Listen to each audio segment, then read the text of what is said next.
Good afternoon friends, you are most welcome to Think IS channel. Today we are going to discuss comparative ethnography Mani 003, in which we are going to discuss unit 2 family.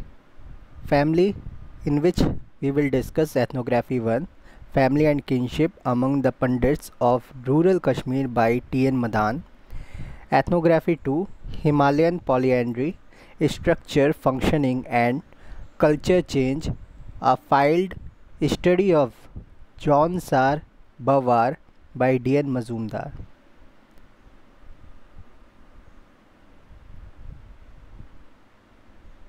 Let us begin the topic family. Content: first introduction, second theoretical part of which the ethnography family and kinship, a study of the Pandits of rural Kashmir is an example. Third, descriptions of the ethnography, in which we will discuss intellectual context, fieldwork, analysis of data and conclusion. Then we will discuss how does the ethnography advance our understanding. Then we will discuss theoretical part of which the ethnography Himalayan polyandry, structure, functioning and culture change, a filed study of Jonsar Bawar is an example. Then we will discuss description of the ethnography, in which we will discuss intellectual context, fieldwork, analysis of data and conclusion. Then we will discuss how does the ethnography advance our understanding. At the last, summary. Learning objectives are: in this unit, based on two ethnographic accounts, the student will be able to understand the complexity on which the family is based, peculiar form of family and functioning of the family, and comparative perspective vis-a-vis one's own family. Let us begin the introduction part. The first example in this section is on the Kashmiri Pandits, written by T.N. Madan. It is a good example of a study that was carried out in one's own society. In contemporary terms, it is an example of autoethnography, but it may be noted that Madan did not study his own village.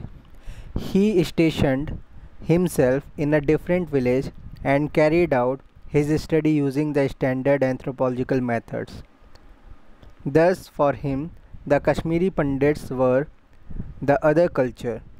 Later, reflecting on his work and his writings on Kashmiri Pandits, Madan says that the frame of the mind he adopted was defamiliarization, making the familiar things strange, and then carrying out its study. In the same way as anthropologists have studied the other cultures qualitatively different from their own. Next heading is theoretical part, of which the ethnography, family and kinship, a study of the Pandits of rural Kashmir is an example. This work is a contribution to the understanding of a household process in a time. This work is a contribution to the understanding of a household process in time, like in the famous work of Mayor Foods on the Ashanti and Talensi of Ghana. Madan also incorporates the element of time in his analysis, how the household changes over a period of time. Description of the ethnography, intellectual context, family and kinship, a study of the Pandits of rural Kashmir, a pioneering and ethnographically rich account of the Indian family, is considered to be a classic study in Indian anthropology and sociology. It is probably the only study of its kind on the traditional Pandits' life in rural Kashmir. In this book, Madan made an in-depth study of family and kinship among the Pandits, the Saraswat Brahmins of the village called Uttarasu, Umanagri in rural South Kashmir. In this work, the author has tried to determine the structure and function of domestic groups their interrelations with other groups, and how kinship served as a mechanism of organizing social activities and coordinating social relations. Primarily, Madan's study concentrates on the patrilineal household chula, which is the most important kin unit in Pandit society.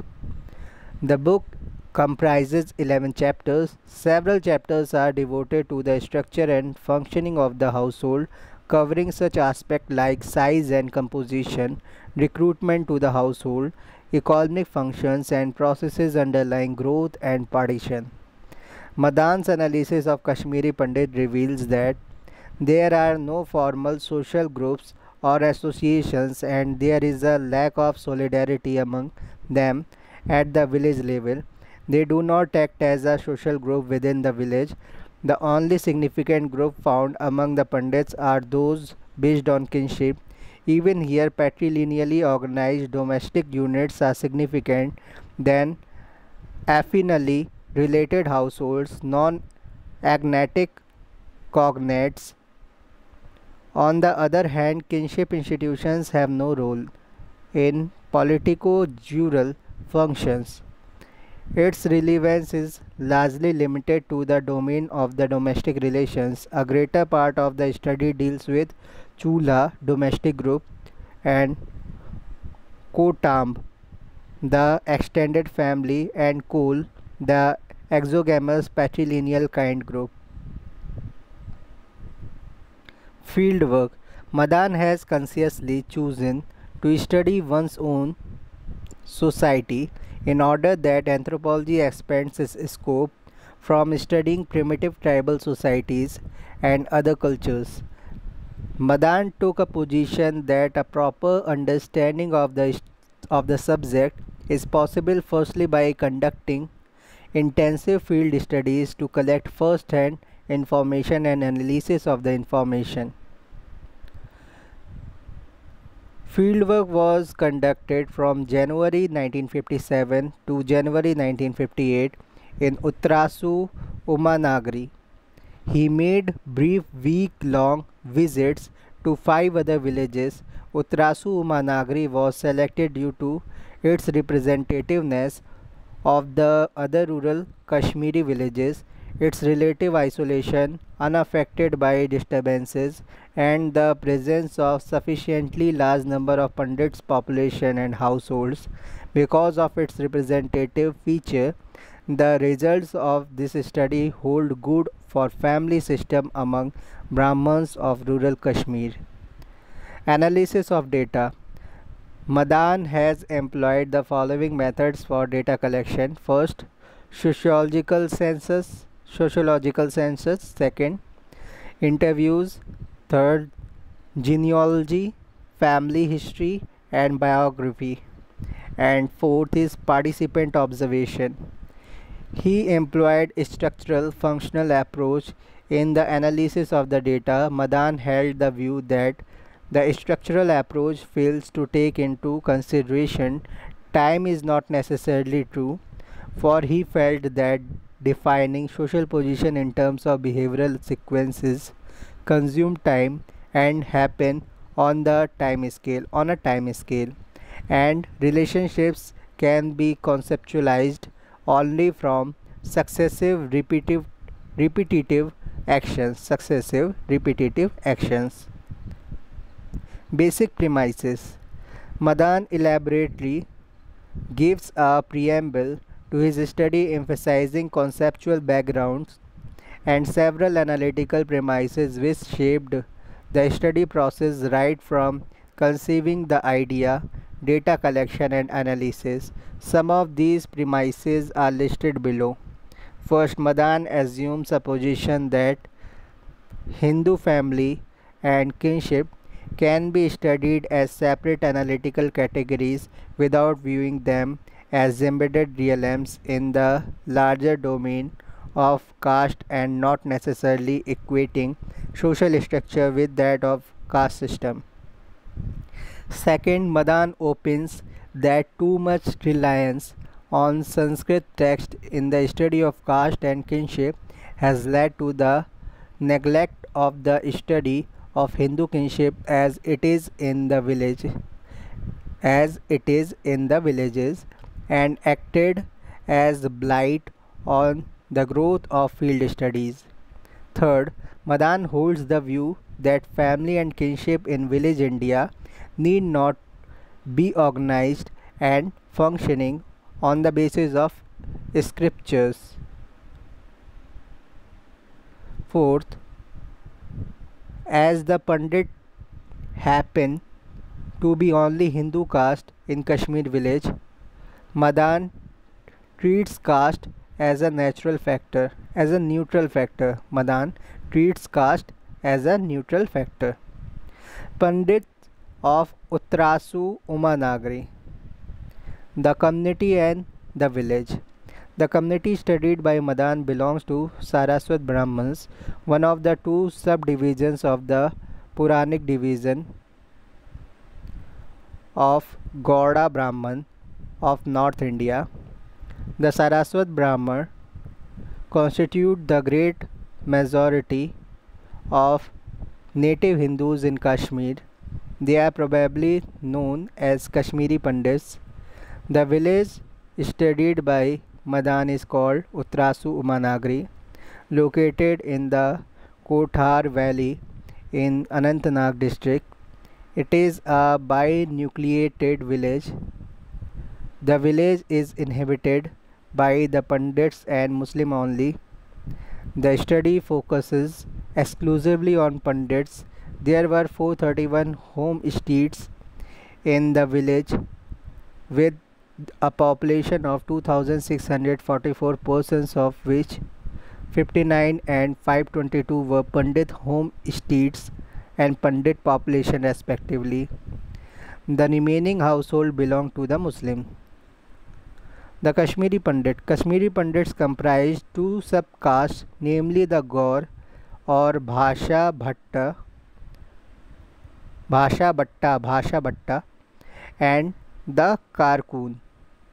The Gaur perform priestly activities, whereas the Karkun have taken up secular occupations. The latter consider themselves superior than the former in the Pandit caste hierarchy.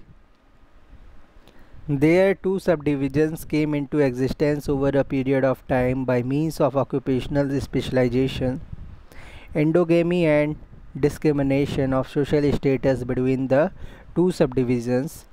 Even though the subcaste and internal divisions within Karkun comprise important structural features of the Pandit society, the domestic groups play a major role in their life.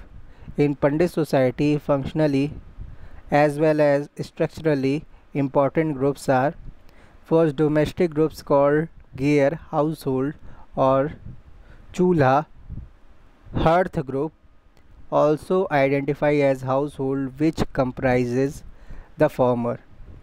Second, a wider group comprising Chulhas called Kotam, family, usually extended family. Third, Kol, patrilineage, which link the constituent domestic groups Gara or Chulha by the rule of agnatic descent. These three groups are the important sites for the operation of kinship ties and affinal rules. Pandit kinship ties lay emphasis on agnation. Non-agnatic cognates fall outside one's own agnatic groups, as can be seen in case of Hovur, wife's natal family, which remain forever in the category of non-kin. Wife's conjugal family is also her family of procreation. The homestead and household. The Pandit call homestead Jay, which consists of a household with a yard and kitchen, garden, and one or more outbuildings used as cattle shed or granary a shop, etc. Granaries and cattle sheds are also shared by the neighboring homesteads. A house of a homestead is called lar, LAR lar, a building which is normally three-storied and comprised about 12 rooms. The house is inhabited by chulha household. The number of resident chulhas in a house varies. However, a house can accommodate not more than 4 chulhas at a time, as a typical Pandit house can have a maximum of 4 kitchens, and each chulha must have one kitchen. Even though the number of households residing in the house vary, the common type is one household in one house. The variance in the number of households per house is the result of social events like partition, shifting to new or other houses, a rare migration, marriage, etc., which cause increase or decrease in the number of households per houses. Madan's interest in studying domestic groups lies in explaining the significance of first, the range in the numerical size of the chulha, and second, the variation in its genealogical structure. He applies the development cycle approach based on diachronic data to analyze the above issues. Madan uses several examples to draw the general characteristics of the household development cycle and possibilities of the structural variation within the household. First, the Pandit kinship system distinguishes the jural and ritual positions of male and female agnates. Patri Patriarchal local residence entails jural right on the daughter but not ritual rights. Usually a daughter takes residence in her husband's house and foregoes her jural and ritual status and acquires the right of maintenance. Widowed daughter can return to her natal family and are entitled to the right of maintenance but not to jural or ritual rights. Her ritual rights continue to exist in her deceased husband's family. I am going to repeat this. The Pandit kinship system distinguishes the jural and ritual position of male and female agnates. Patriarchal residence entails jural rights on the daughter but not ritual rights. Usually a daughter takes residence in her husband's house and foregoes her jural and ritual statuses and acquires the right of maintenance. Widowed daughter can return to her natal family and are entitled to the right of maintenance but not to jural or ritual rights. Her ritual rights continue to exist in her deceased husband's family. Second, male agnates of the family are co-parceners of ancestral property without any recognition of definite shares, as the father is considered the authoritative custodian, and as long as he is alive, property remains undivided. Structurally, these jural rules are significant in the sense that the family is quite likely for partition once the father dies. Male agnates of the family are co-parceners of the ancestral property without any recognition of definite shares, as the father is considered the authoritative custodian, and as long as he is alive, property remains undivided. Structurally, these jural rules are significant in the sense that the family is quite likely for partition once the father dies. Basing on the above two rules which govern the Pandit family, the emergence of various possible structural family units in the development process can be discerned.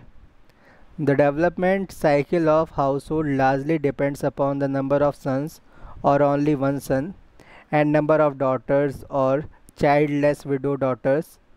A family survived by only one son would take a biological course and its subsequent phase depend upon birth and death. If a family is survived by more than one son, partition results, though not invariably, leading the brothers to establish separate households. Marriages also lead to the fission of the household. In the absence of sons, adoption also leads to the biological course where subsequent birth, death, marriage, etc. in the descending generations influence the emergence of different family types. If a son is not adopted, the family may perish or the daughters may inherit the property, but her or their father's line of descent comes to an end. The family composition also changes as the household's development cycle phases changes. Several types of household compositions are seen in the village, of which more popular types are nuclear, fraternal, extended family, siblings and first cousins, and paternal extended family. Even though pundits regard the extended family as ideal, in reality the chulha's composition is differently constituted.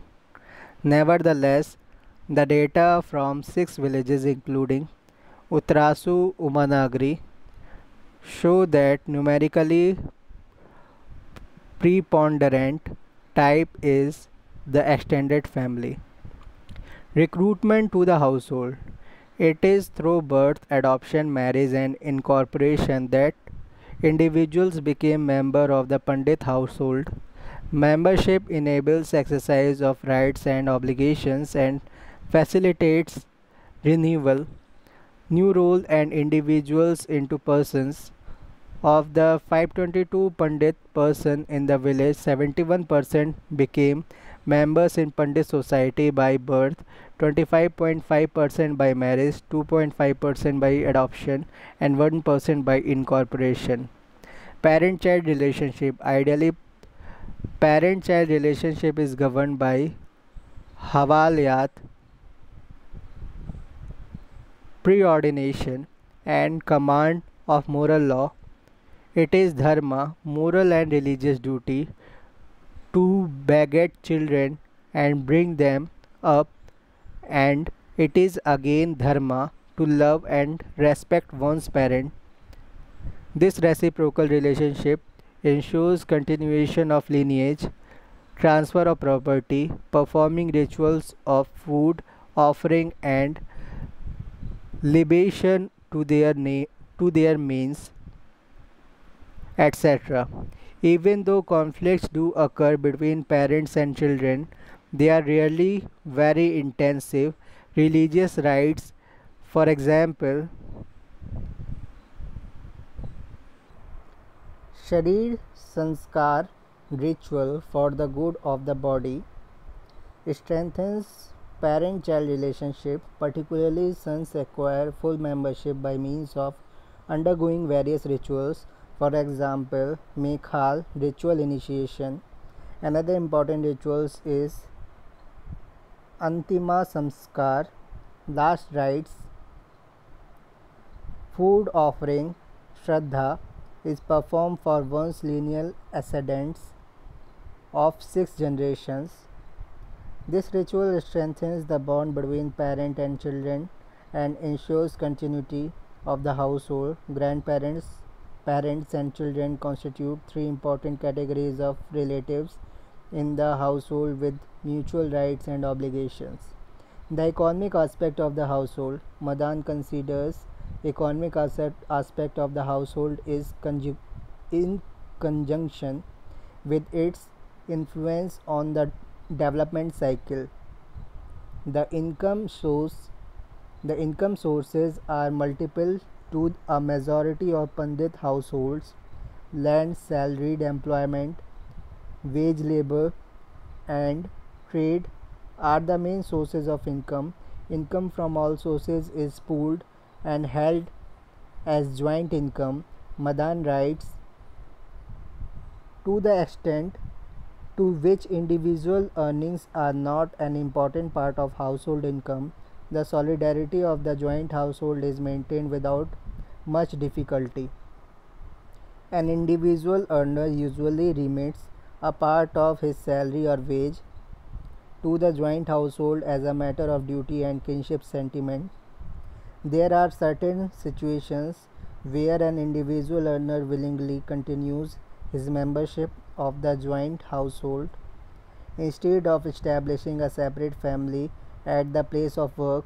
However, at some point of time, particularly when the household is in the developmental phase of a fraternal extended family, the individual earner may refuse to remit salary or wages, which leads to household fission.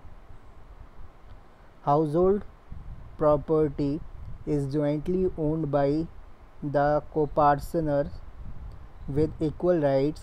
It is managed by the eldest person, Karta, who is the main decision maker by virtue of his structural position as a lineal ascendant of the other co-partners.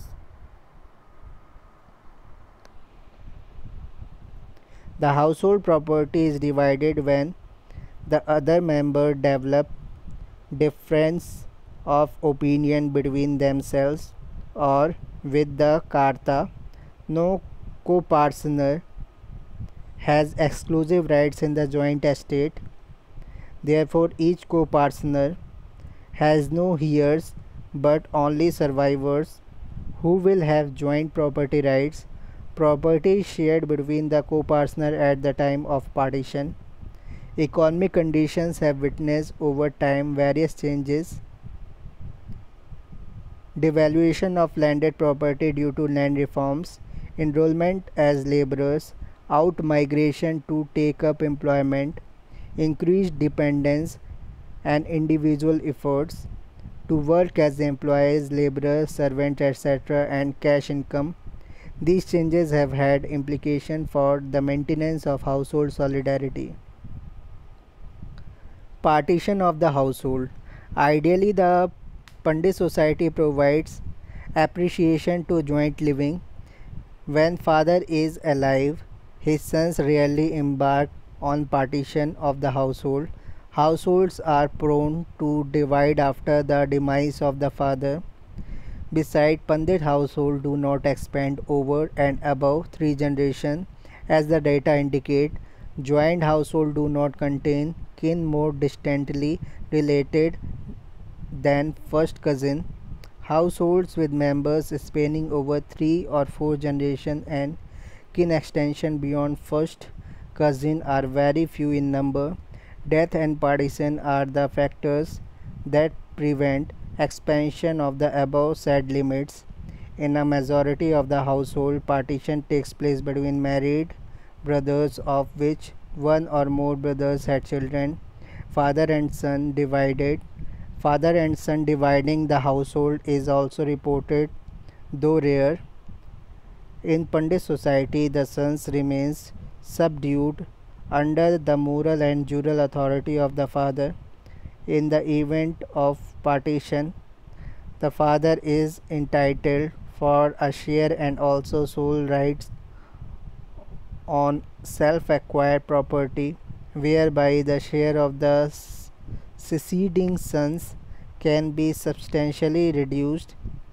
The consideration which makes a son or sons not to opt for partition.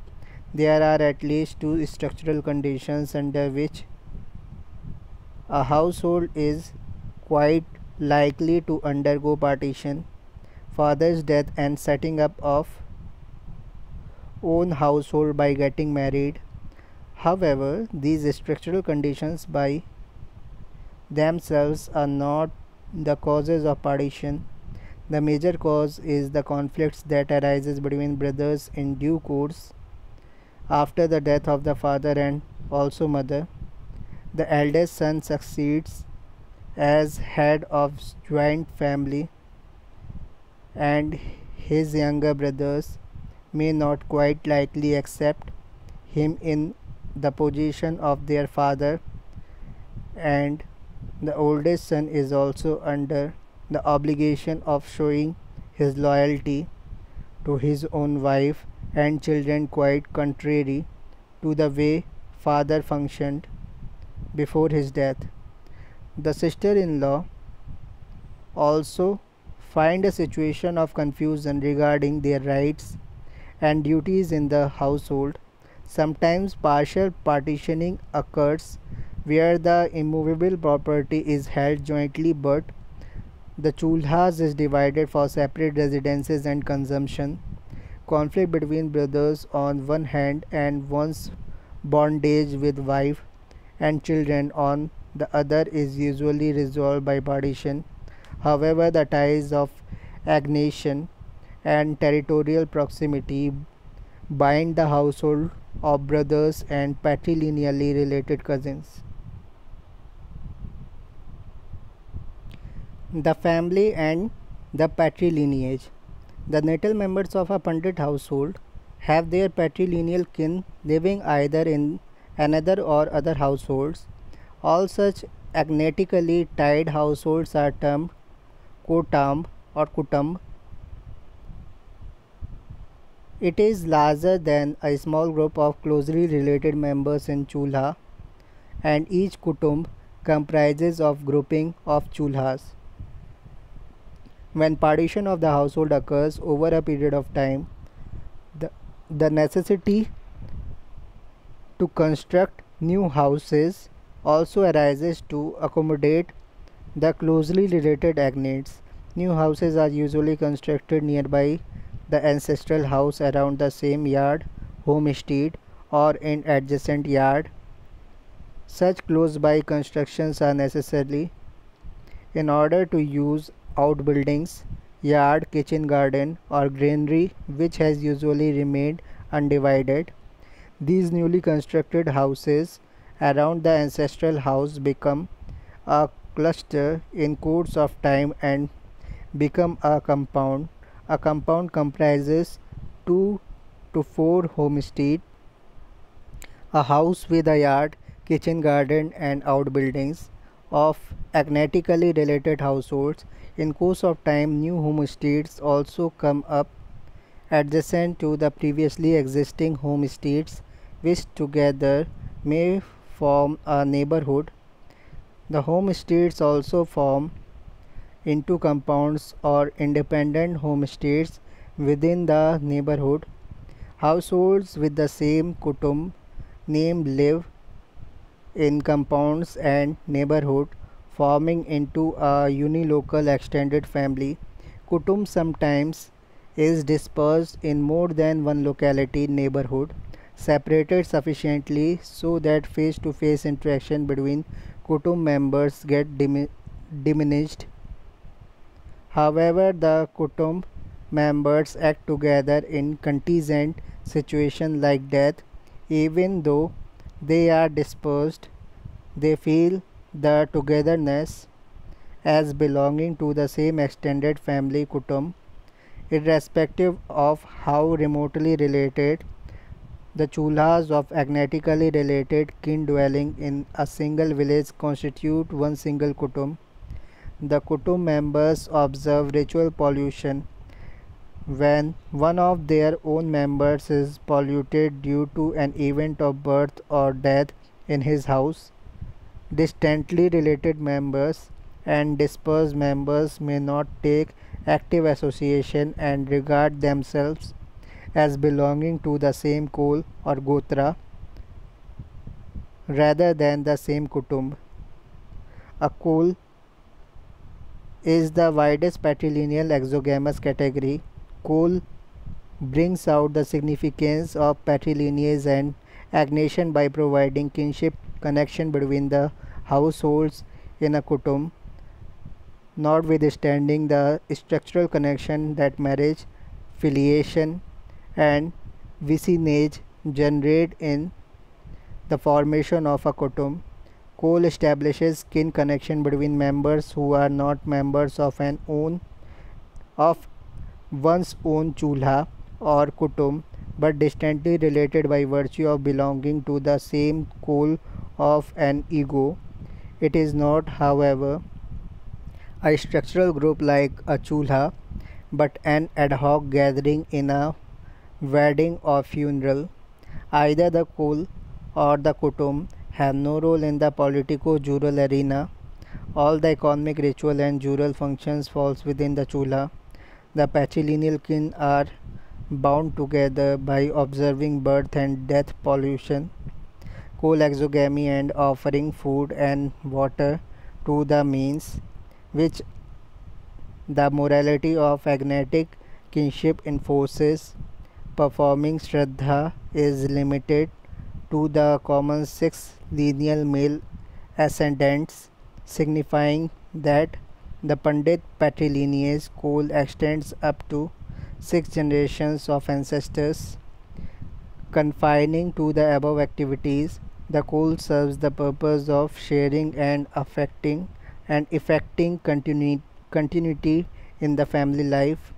Coal is a recognizable agnatic kinship category, and beyond coal, the Pandit kinship enters into the domain mythical descent. The family and wide kinship structure, affinity and non-agnatic kin are also fundamental to Pandit kinship, though the primacy of agnation never subdue. Pandit kinship is characterized by the presence of three categories of kin, namely, first egos affines, second egos agnates, and third egos maternal and other cognates. However, these three relationships are maintained as discrete categories by rules of exogamy and preferences in spouse selection. The third category is called matamal, which is generally used as one's mother's natal chulha.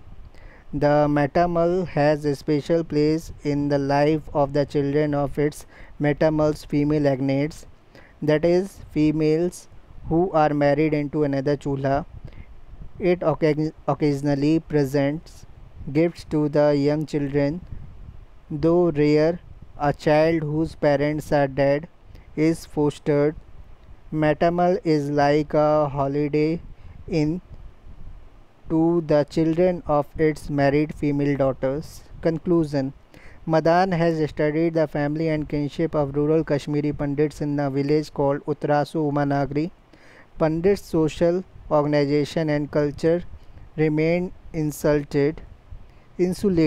remained insulated from the co-residence of Muslims, and no other Hindu caste are reported here.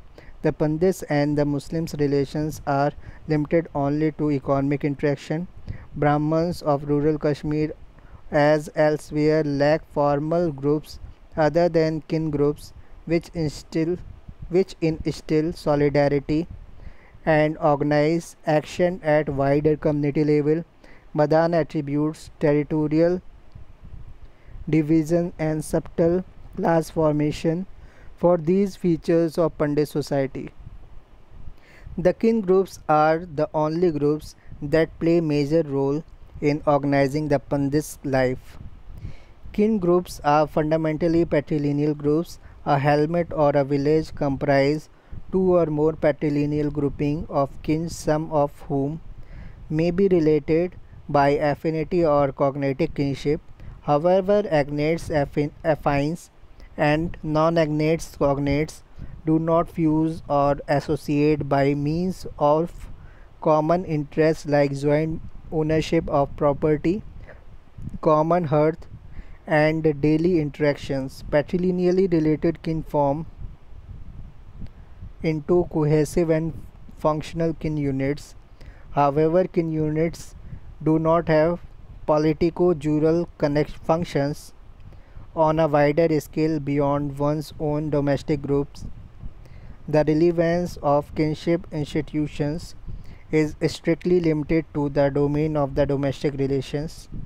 The most basic and fundamental kin groups in the Pandit society is Chulha or the household.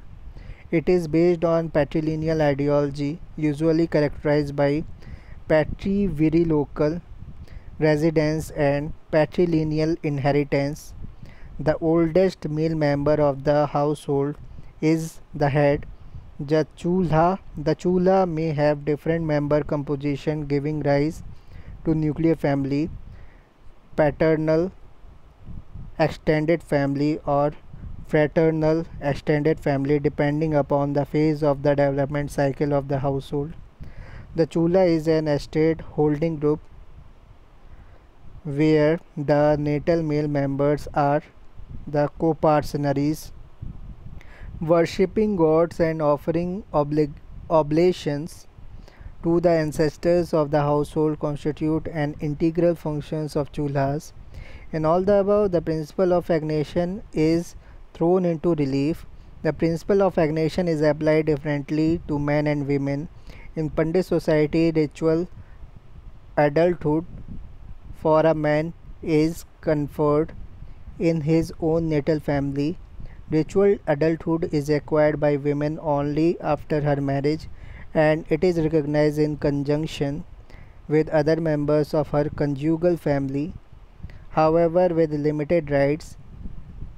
This way, a woman becomes a permanent member of her conjugal family and ceases to be a member of her natal family, losing her co-partnership rights, saves some payments and presents during marriage, and periodic or occasional gifts. She is entitled for maintenance if joined her natal family after husband's bereavement, bereavement and childlessness. A widow's residence in her natal family does not entail jural and ritual ties there. These ties are located in her conjugal family even though the widow is no longer its resident. Pandits distinguish Zamati natal members and Amati in married members. Due to this division, the women married into the Pandit's chulha has only limited rights in her conjugal family. She is not a co-partner of the household estate. However, a woman attains functional importance in running and organizing the affairs of the household.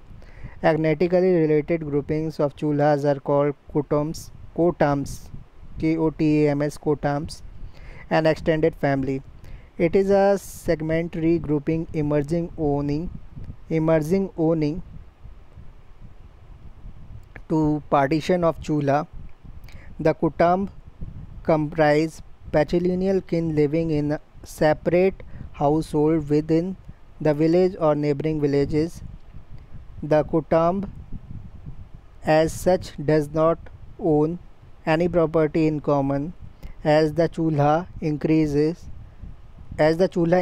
in size and due to birth, marriage and death, new chulhas emerges, but the agnatic relations are kept alive. Joint ownership may exist between two or three chulhas. The kutum as one single unit does not have economic or ritual obligation towards its individual members. However, the individual members of kutum, an account of proximity of residence or unbroken contact, observe ritual pollution and ritual offerings to means. In reality, active interaction is limited to brothers and first cousins, and vicinage strengthen kinship bonds between them. Wider than kutum is the kul, an exogamous category of patrilineage. The linkage between the constituent chulhas of the kutum is affected by the patrilineage. Kul ties are invoked with distant kin of known genealogical connection but falling outside the chulha or kutum. The genealogical knowledge itself does not exceed the limits of the fifth degree cousinship, as the Pandits do not evince much interest in preserving the Kul genealogy. Just the Kul also does not have politico-jural functions. How does the ethnography advance our understanding? T.N. Madan's work is one of the most significant work on Indian kinship and family system, incorporating the element of time. Madan show how the Pandit household develops. Theoretical part of which the ethnography, Himalayan polyandry structure, functioning and culture change, a field study of Jaunsar Bawar is an example. The second ethnography of the present unit deals with socio-economic and political life of the people inhabiting a small region called Jaunsar Bawar, located in lower Himalayas in the northwest corner of the state of Uttar Pradesh, now in the state of Uttarakhand. It provides rich anthropological data on Indo-Aryan speaking Hindus who are the representative of the western Pahari culture area. These people are distinguishable from the plains living Hindu linguistically and other cultural practices, of which the practice of polyandry is one.